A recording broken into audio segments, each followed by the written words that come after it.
来到西马半岛，甚至是欧亚大陆最南端的城市新山，就意味着我的环马来西亚的摩旅已经完成了一半路。经历了昨天暴雨中的长途骑行，今天我就可以悠闲轻松的在新山城里做一次 city ride。在地图上你不难发现，在市中心有一块宽广的绿地，这就是今天要去的第一站——新山城市森林公园。中红八路的城市森林公园，这个城市森林公园并不是碧桂园那个，而只是新山市中心的一个城市公园，有点像纽约的中央公园这种感觉。它的市中心有一块很大的绿地。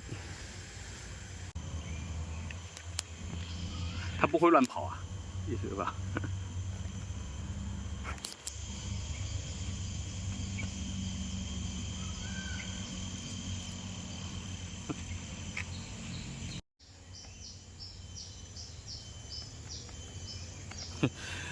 遛兔子的，其实我知道，我养过兔子，兔子其实是蛮难带的，到户外去就很难让它听话，让它跟着你一起走，它会自己乱跑了。所以兔子比起猫狗来说，就这一点不是很好，它太不听话了，在户外散步的时候，有意思。OK， 我们继续逛这个城市森林公园。哇，里边其实蛮大的，绿意盎然啊。每一个大城市其实都应该在市中心留出一块绿地，就是作为绿肺嘛。其实现在很多这种大都市的建设都有注意到这个，所以说都会在城市建设的过程中，在市中心留出一块空地，留出一块绿地出来，给大家放松，同时也是给整个城市的热岛效应降降温嘛。这天是旱季，所以这个湖水都快见底了。哇，好热啊！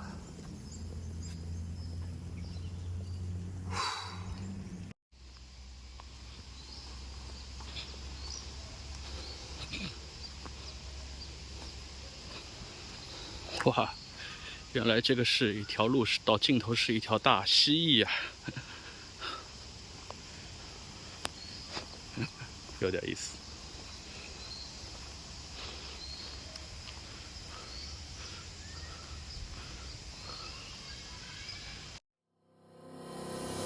世界上每一座发展良好、规划合理的城市，在城市中心位置都会留有几块空地，来规划一个城市公园。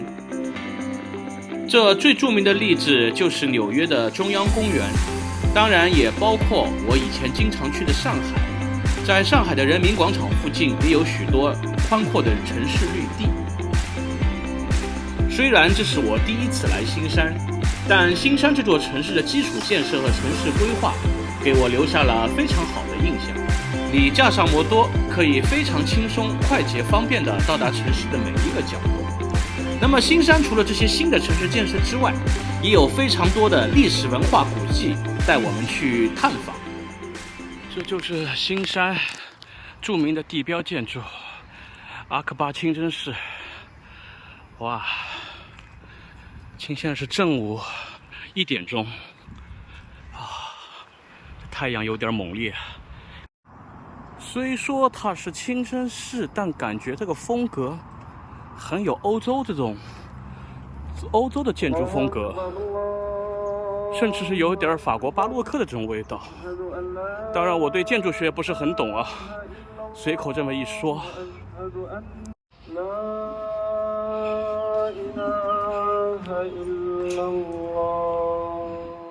刚才的发音一直有错啊，其实这个清真寺应该叫做阿布巴卡清真寺。现在呢，我们从正门进去。哇，顶上这个天庭露出来这一个空间，刚好将这个清真寺的塔尖显露出来，这个结构非常巧妙啊。OK。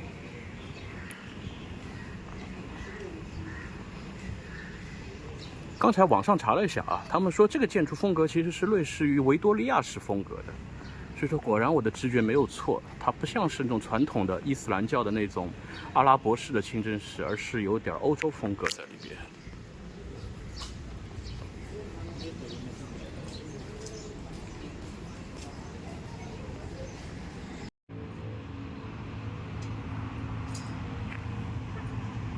前面就是新加坡。新加坡从这里看过去也挺落寞的嘛，不过这个角度看过去的新加坡应该还不是他们最中心的位置，只是他们靠近边界的位置而已啊。好像跟马来西亚这里也没有什么本质区别嘛。反正我去过新加坡，唯一的印象就是它的物价大概是中国的7倍，马来西亚的5倍。算了，这次就不去新加坡了。虽然我已经在新加坡的关卡门口了，但是觉得真心没有必要去，还是马来西亚比较精彩。如果说新山的城市建设代表了新山新的一面，那么阿布巴卡清真寺周边区域就代表了新山传统的有历史感的一面。这里除了这座著名的清真寺之外，附近还有新山动物园、新山回教理事会、阿拉伯文中学、苏丹皇后阿米娜的医院，还有新山市法院、新山市政厅等一系列混合了欧式和回教风格的传统建筑。想当年新山还未开埠之时，整个新山只不过是一个海边的马来小渔村，而阿布巴卡清真寺这个区域就是当年整个新山城的起源之处。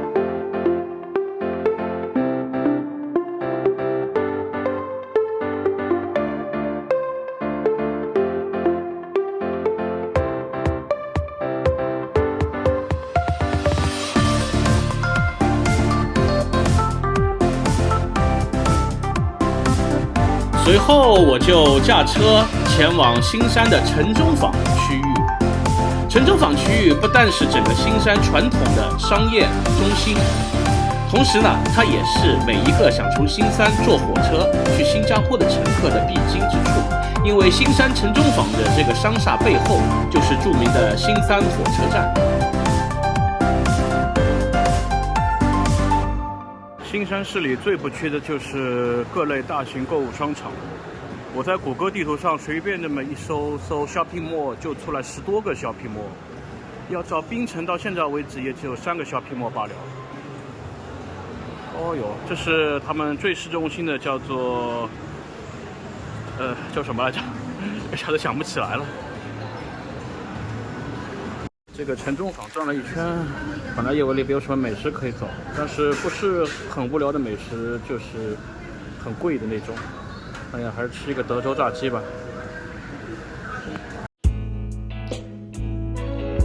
和伊斯兰回教风格浓郁的阿布巴卡清真寺古建筑群那个区域所不同的，新山城中坊区域周边呢，却有非常多的华人的文化遗迹。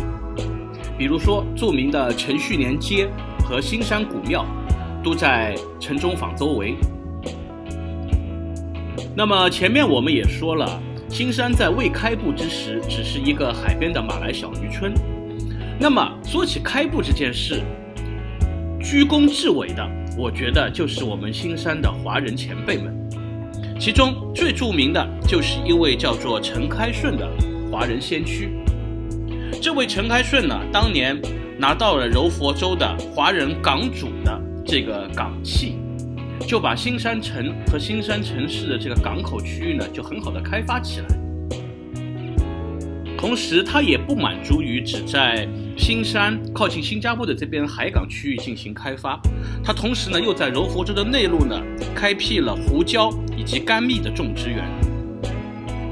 所以呢，陈开顺后来成为了马来西亚第一位被册封的华人甲必丹，这对于华人来说是一个政治和经济地位的一个非常高的认可。同时，由于早年华人呢多由汕头南下到达新山，而且多是为潮汕籍贯，所以说新山呢也被人们称之为小汕头。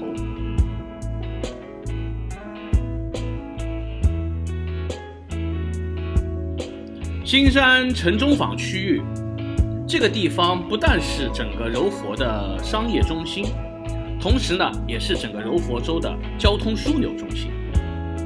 最主要一点，从陆路进入新加坡的所有车辆和火车都要通过这里长长的新柔长堤，从新山到达新加坡。大家看我现在正在行驶的这一条路，这条看上去平平无奇，同时又略显拥堵的街道，就是我们马来西亚到新加坡的陆路门户。从这个交叉口开始，往右手转，就是直接进入新加坡的新楼场底。那么如果说不想到新加坡的朋友，千万不要往右边转，不然的话你就非常难回头了。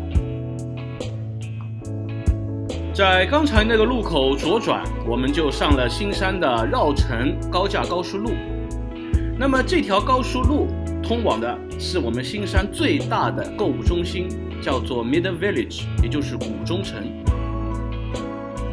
古中城是马来西亚一家非常庞大的连锁购物商厦。终于把摩托泊好了哦。以前只试过汽车泊车，要找上很长时间的车位。第一次泊摩托车找车位花了将近10来分钟。South Entrance。凉快。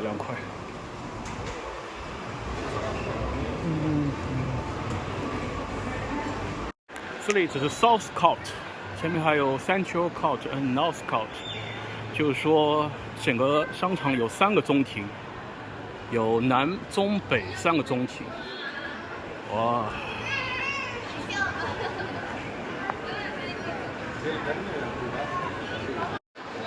这个就是 Central Court， 就中庭了。相当于我们来到了一半的地方。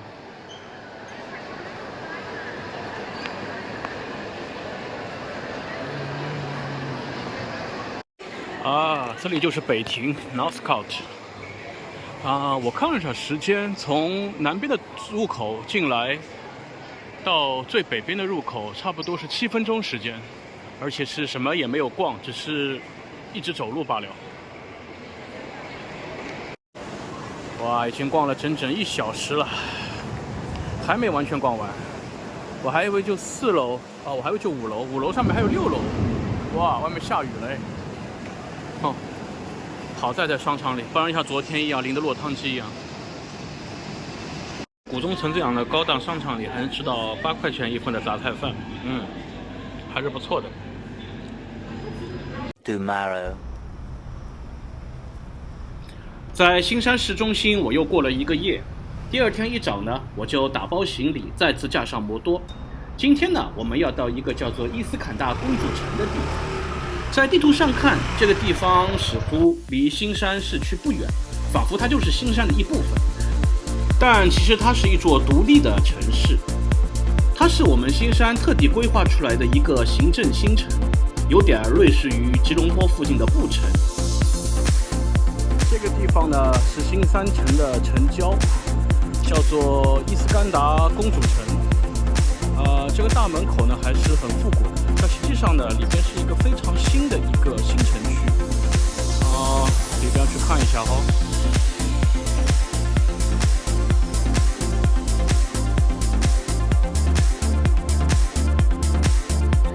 比起新山的新，伊斯坎达公主城的新就更加明显。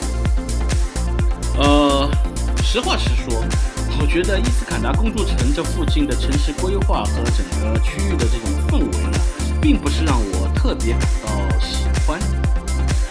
这种类似的新城在我们中国的一些城市的郊区也经常可以看见。